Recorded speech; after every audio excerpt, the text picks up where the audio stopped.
Agama pada satu sisi dapat menjadi agen pembawa damai, namun pada sisi lain juga menampilkan wajah garang yang tampil dalam konflik agama. Umat beragama di Indonesia, termasuk umat Kristen, perlu mewaspadai fanatisme agama yang dekat dengan radikalisme agama yang kerap menampilkan kekerasan agama. Radikalisme tidak identik dengan terorisme, namun upaya preventif agar mereka yang memiliki paham radikal itu tidak terkooptasi menjadi teroris harus dikerjakan secara bersama usaha radikalisasi itu atau usaha untuk re-radikalisasi. Dalam terminologi politik, istilah radikalisme mengacu pada individu atau gerakan yang memperjuangkan perubahan sosial atau sistem politik secara menyeluruh. Radikalisasi dalam beragama muncul di tengah panggung politik secara global. Kekerasan atas nama agama seringkali muncul dari perbedaan dalam memahami kitab suci dan agama itu sendiri. Pelaku tindakan kekerasan atas nama agama merasa paling beriman di muka bumi. Mereka menganggap diri sebagai makhluk agung di antara manusia karena kedekatan mereka dengan Tuhan. Mereka mengangkat dirinya sebagai orang paling dekat dengan Tuhan. Karena itu gemar memaksakan kehendaknya, seolah-olah menjadi Tuhan atas semua orang. Kaum radikalisme agama memandang dirinya berhak memonopoli kebenaran. Seakan-akan mereka telah menjadi wakil Tuhan yang sah untuk mengatur dunia ini berdasarkan tafsiran monolitik mereka terhadap teks-teks suci atau teks-teks Alkitab kalau di Kristen seperti itu. Kelompok radikalisme agama ini kerap mengumandangkan penolakannya untuk memberikan proteksi terhadap kebebasan beragama yang ditetapkan dalam konstitusi negeri tersebut. Jadi karena klaim agama sebagai agama yang benar, absolut, maka agama itu menjadi harus universal. Maka dengan demikian, maka mereka memaksakan supaya agama itu dianut oleh semua orang. Dan parahnya lagi, terkadang mereka memaksakan dengan berbagai cara. Dan kalau radikalisme dalam arti kata, tentunya mereka ingin menjadikan agama itu ya agama negara. Jadi mendominasi negeri ini. Dan itu layaknya sebagai negara totalitarianisme yang melandaskan pada agama tertentu. Karena itu ya sekali lagi bahwa radikalisme agama itu perlu dihindari. Sebagian besar orang memang mengakui keberagaman dan perbedaan. Artinya agama-agama itu beragam, agama-agama itu berbeda. Itu mereka akui dan realitasnya memang agama itu beragam, agama itu berbeda. Namun sayangnya dengan sikap curiga ya kerap bisa terjadi dengan sikap curiga dan merasa terancam sehingga tidak terjadi pergaulan yang saling memperkaya. Jika kita melihat debat-debat agama yang kemudian meminggirkan yang lain, mendiskriminasikan yang lain, karena memegang klaim absolut dan menganggap yang lain itu salah, ya. Dan kemudian memberikan stigma, memberikan kecurigaan terhadap yang berbeda agama. Inilah yang menjadi persoalan terhadap debat-debat agama. Karena itu saya tidak setuju dengan debat-debat agama yang mendiskriminasikan, meminggirkan agama-agama tertentu, agama lain, ataupun juga memberikan stigma, yaitu memberikan label sesat kepada yang berbeda tersebut. Dan ini kan sesuatu yang membuat kerukunan antar umat beragama itu, baik antar umat beragama maupun internal agama tertentu, itu terganggu. Dan tentunya juga ini akan berimbas atau berpengaruh pada hubungan umat beragama dengan pemerintah. Meningkatnya intoleransi agama tersebut diteguhkan dengan maraknya di Indonesia ini ya, klaster-klaster. Jadi intoleransi agama itu bisa terlihat di negeri ini dengan maraknya klaster-klaster yang membelah masyarakat berdasarkan agama. Klaster-klaster masyarakat berdasarkan agama di negeri ini terus meningkat Dan parahnya, usaha integrasi antar kelompok itu sebaliknya makin melemah. Mungkin kita pernah melihat konflik agama pada sebuah daerah. Maka ketika konflik itu terus berkobar, dan cara untuk menghindarinya konflik yang berkelanjutan adalah membuat klaster antara mereka yang berkonflik tersebut. Jadi sebenarnya klaster itu dekat dengan konflik. Nah, kalau klaster-klaster agama itu dibiarkan, maka akan ada banyak pemicu yang bisa menimbulkan konflik kekerasan agama. Karena itu klaster-klaster itu dapat dibuat hanya untuk menghindari konflik kekerasan yang semakin parah. Tetapi dia tidak dibiarkan lestari, tapi dia harus dikelola lebih baik lagi sehingga tidak lagi berupa klaster-klaster, tapi sudah ada integrasi. Nah, kemudian ketika saya memperhatikan dengan konflik-konflik yang ada itu, integrasi itu terjadi terutama ketika ada perjumpaan. Jadi perlu ada perjumpaan. Nah, perjumpaan antara dua kelompok yang berbeda itulah yang menimbulkan hilangnya kecurigaan. Dan kalau sudah hilang kecurigaan, maka masyarakat tidak lagi terkooptasi dengan klaster-klaster. Nah, itulah sebenarnya sesuatu yang di situ kita ketemu yang baik sekali dalam hubungan antar umat beragama.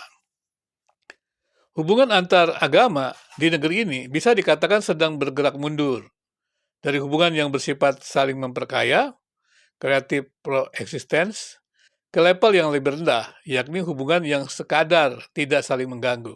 Ya. Live and let live. Bahkan pada beberapa tempat di negeri ini, hubungan antar umat beragama itu sedemikian buruk, yakni sudah pada taraf menampilkan hegemoni agama yang menjurus pada kekerasan agama. Live and let die. Pertumbuhan sebuah agama yang kerap diiringi dengan pembelengguan kebebasan beragama pada agama-agama yang berbeda, secara khusus lahirnya perda-perda bernuansa agama, baik perda syariah maupun perda Injil yang pernah ada namun tidak diterapkan karena kesadaran masyarakat di Papua yang sangat baik. Dan semuanya itu meneguhkan hubungan antar agama yang amat memprihatinkan. Jadi adanya keinginan dominasi, hegemoni agama tertentu menunjukkan bahwa adanya hubungan antar agama yang memprihatinkan atau tingkat intoleransi yang meninggi dan perlu adanya usaha-usaha yang bisa menurunkan tingkat intoleransi dan menguatkan toleransi beragama.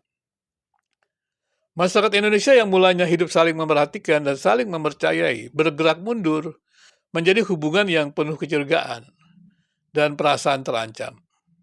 Kondisi terancam ini membuat agama-agama kehilangan kesadaran interdependensi satu dengan yang lainnya. Yang ada hanyalah usaha bagaimana agama-agama itu mempertahankan eksistensinya tanpa memedulikan akibatnya pada yang lain. Dan dengan sengaja menekan pertumbuhan agama yang lain.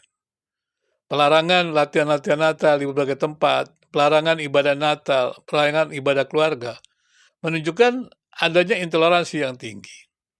Padahal apa bahayanya sebuah aktivitas, latihan untuk mempersiapkan Natal, sebuah aktivitas ibadah keluarga, bahkan juga sebuah aktivitas ibadah Natal. Apa kerugiannya, apa bahayanya? Tidak ada bahayanya di sana.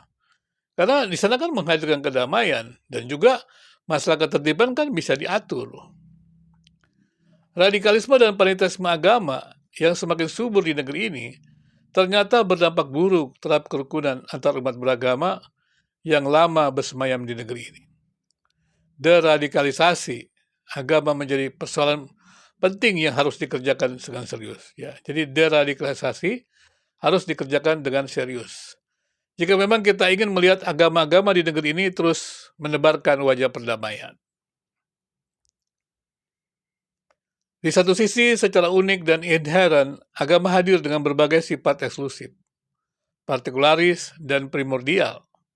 Namun di sisi lain, pada waktu yang bersamaan, ia kaya dengan identitas yang berelemen inklusif, universalis, transendental. Kedua sisi ini datang silih berganti secara simultan. Itu sebabnya mengapa agama berpotensi menampakkan wajah kekerasan dan wajah perdamaian. Karena itu penggambaran agama yang melulu penuh kekerasan dan tidak toleran merupakan gambaran yang tidak lengkap. Ada banyak gerakan-gerakan religius mutakhir dengan agenda yang sama, mendukung keadilan, toleransi, dan perdamaian. Untuk Indonesia sendiri, konflik agama terbilang relatif kecil pada era Orde Lama maupun Orde Baru. Pada era tersebut, konflik lebih disebabkan oleh ketidakpuasan sekelompok masyarakat terhadap pemerintah, berupa usaha-usaha untuk memisahkan diri dari Negara Kesatuan RI. Namun, pada masa reformasi, panggung konflik di Indonesia beralih ke etnis dan agama. Jadi konflik agama yang berujung pada kekerasan sesungguhnya bukanlah warisan sejarah Indonesia. Bahkan posisi agama yang begitu terhormat di negeri ini awalnya telah mempopulerkan Indonesia sebagai tempat persembahyaan subur bagi agama-agama. Perjalanan sejarah negeri ini menyaksikan bahwa agama bukan sumber masalah dan kontribusi positif agama-agama sangat dibutuhkan. Betapapun universalnya suatu agama dan betapapun kekalnya doktrin-doktrin agama itu, kepercayaan-kepercayaan itu tidak bisa menjadi prinsip teologis formal bagi kehidupan bermasyarakat, berbangsa dan bernegara, dan bagi semua warga negara dan masyarakat Indonesia. Negara yang membiarkan agama tertentu menjadi alat penentu untuk memperlakukan para warga negara secara berbeda, sama saja dengan mengabaikan prinsip-prinsip inklusivitas dan non-diskriminasi yang terdapat di dalam Pancasila. Ketika politik mengizinkan dirinya dikooptasi oleh agama, seketika itu juga agama kehilangan fungsinya yang paling luhur, yaitu fungsi mengayomi dan memperlakukan warga secara adil tanpa diskriminasi. Lahirnya peraturan-peraturan yang bernuansa agama, meski dengan alasan demi merukunkan antar umat beragama, justru telah membuat kehidupan antar umat beragama menjadi tidak rukun dan penuh konflik. Karena kehadiran undang-undang bernuansa agama tidak terbantahkan syarat dengan politisasi agama. Semangat yang menampilkan kekerasan agama, sebagaimana dipertontonkan kaum radikalisme keagamaan, adalah buah dari cara-cara beragama yang salah tersebut. Selanjutnya, radikalisme agama itu sebenarnya ada pada semua agama, termasuk dalam kekristenan. Karena itu umat Kristen Indonesia harus mewaspadai hal itu, khususnya fanatisme agama yang dekat dengan radikalisme agama. Fanatisme agama selalu mengandaikan kemurnian atau purifikasi agama, yang pada kenyataannya mustahil, karena sejarah dan realitas terus bergerak. Golongan fanatisme agama cenderung menganggap dirinya lebih murni atau suci, saleh dan benar sendiri, tanpa dibarengi nalar kristis. Perbedaan-perbedaan pemahaman kemudian melahirkan fanatisme sektarian dan semakin melembaga. Fanatisme dan ketiadaan pemahaman tentang esensi beragama dan bertuhan membuat pemeluk agama melihat agama lain dari kacamata kepicikan yang sempit, sehingga cenderung merendahkan agama lain, atau tafsiran agama dari kelompok agama yang berbeda dengan mereka. Kelompok fanatisme agama merupakan segerombolan orang-orang yang berupaya untuk terus memelihara nilai-nilai terdahulu yang mereka anut, menghadirkan monumen masa lalu ke masa sekarang. Fanatisme agama adalah sikap terlampau kuat dan berlebihan, yakni meyakini ajaran agama. Akibatnya seringkali melahirkan tindakan yang anti keberagaman. Fanatisme cenderung melahirkan arogansi, menebar kebencian, anti perbedaan, dan dekat dengan kekerasan. Fanatisme adalah musuh besar kebebasan. Artinya di mana fanatisme bertumbuh dengan subur, di situ pastilah terjadi pemasungan kebebasan beragama.